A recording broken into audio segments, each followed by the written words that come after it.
मीनाक्षी की शादी की तैयारियां चल रही थी। मीनाक्षी देखने में आकर्षण, गोरा रंग और घुंघरेले बाल और सुडौल काया की स्वामिनी थी, पर इसके विपरीत स्वभाव से बेहद ही तेज तर्रार थी।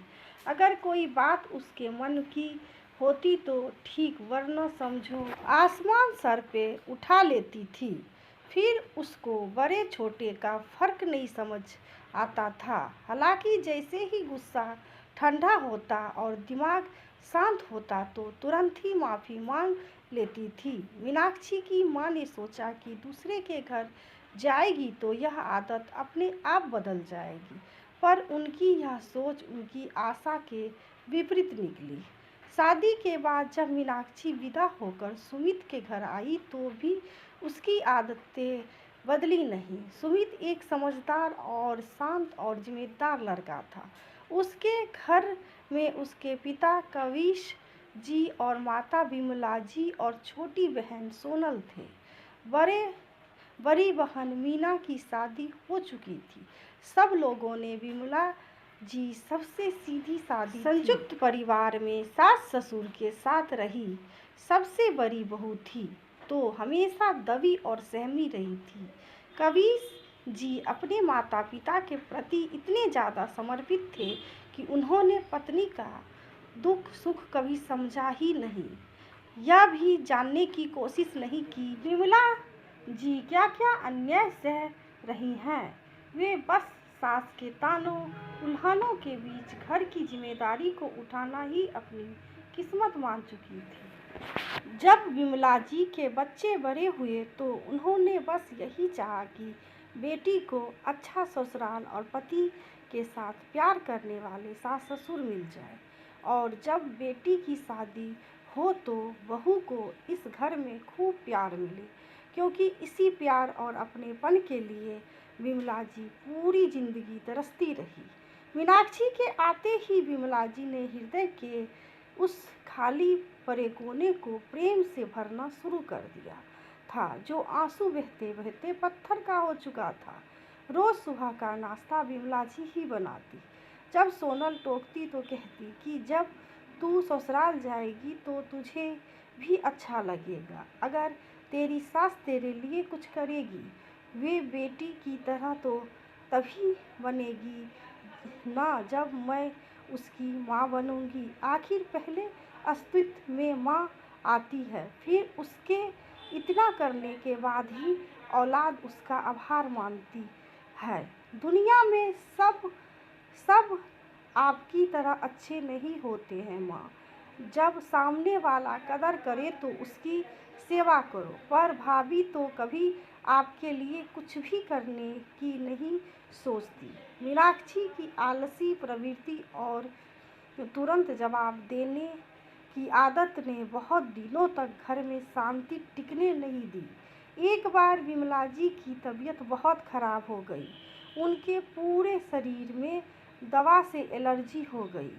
डॉक्टर ने गर्मी से बचने के लिए कहा तो मीनाक्षी ने तुरंत ही मायके जाने का प्रोग्राम बना लिया। सुमित के मना करने पर भी वे चली गई। सोनल ही दोनों टाइम का खाना बनाती और उसने सुमित से भी कहा कि भैया मम्मी ने कोई कसर नहीं रखी, पर भाभी ने जरा सा भी नहीं सोचा उनके लिए। सुमित भी क्या करता, बेचारा चुप रह गया। धीरे धीरे परिवार में दरार पड़ने लगी। मीनाक्षी हमेशा अपनी ही मनमानी करती और विमला जी को दुखी कर। विमला जी की तबीयत दिनों दिन बिगड़ती जा रही थी तो झटपट सोनल की भी शादी तय की गई और जल्दी उसकी विदाई हो गई। अब विमला जी अपने बीमार शरीर के साथ अकेली रह गई। कबीर जी अपने काम में व्यस्त रहते और सुमित मीनाक्षी को समझा बुझाकर रास्ते पर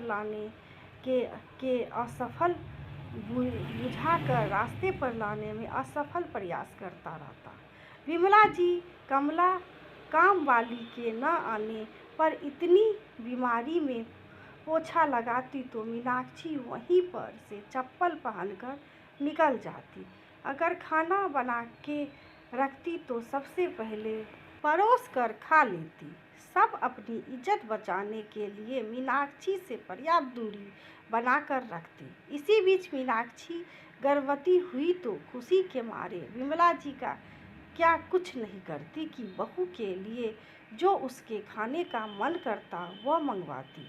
जो बनाने को मीनाक्षी कहती वे अपने हाथ से खुद बनाती। एक बार तो सुमित भी हस्तप्रह रह गया जब उसने अपने अपने का दृश्य देखा। सुमित अंदर आया तो देखा कि मीनाक्षी पैरों के दर्द से बिलख रही है और विमला जी अपनी बहू के पैर सहला रही हैं। सुमित ने फौरन अपनी मां को हटाया और मीनाक्षी के पैरों पे दर्द की दवा लगाकर सेकाई के बेल्ट दे दी। जब उसे आराम मिला तो सुमित ने प्यार और तसल्ली के साथ उसे स्पष्ट रूप से समझाया कि देखो मीनाक्षी, मेरी माँ ने बहुत दुख झेले हैं।